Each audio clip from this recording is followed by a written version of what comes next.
Only this box can now reveal that what exactly must have happened in the plane that crashed in Ahmedabad. અમદાવાદમાં crash થયેલા વિમાનની દુર્ઘટના ભારતમાં બનેલી સૌથી કરુણ દુર્ઘટનાઓમાંની એક છે. પ્લેન ટેક ઓફ થયા બાદ એક્ઝેક્ટલી શું થયું? Engine failure, petrol leakage?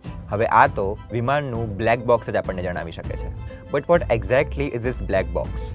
Black box એ વિમાનમાં યુઝ કરવામાં આવતું એક એવું ડિવાઇસ છે જે આગથી, પાણીના પ્રેશરથી કે હવાના પ્રેશરથી પણ બચી શકે છે.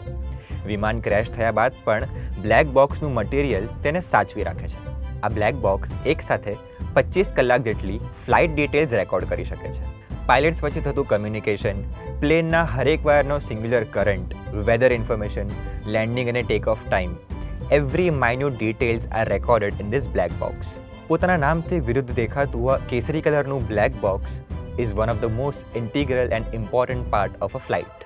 ભારતમાં 2020માં થયેલી કોઝિકોડની ફ્લાઇટ દુર્ઘટનામાં પણ બ્લેક બોક્સનો જ ઉપયોગ કરવામાં આવ્યો હતો. એકવાર વિમાનમાંથી આ બ્લેક બોક્સ રિકવર થયા પછી તેને DGCA એટલે કે ડિરેક્ટર જનરલ ઓફ સિવિલ એવિએશનમાં મોકલવામાં આવશે અને ત્યારબાદ the first initial stage of investigation will begin. વિમાન કેવી રીતે ક્રેશ થયું? શુંમાં પાયલટ્સની ભૂલ હતી? આ ઘટનાનું મૂળ કારણ શું છે? હવે આ આપણને બ્લેક બોક્સ જ જણાવી શકે છે. For more such content, keep reading and keep watching GujaratiMidday.com. Subscribe કરો Gujarati Mid Day. Bell icon પર ક્લિક કરીને મેળવો તમામ વિડીયોના ડાયરેક્ટ નોટિફિકેશન.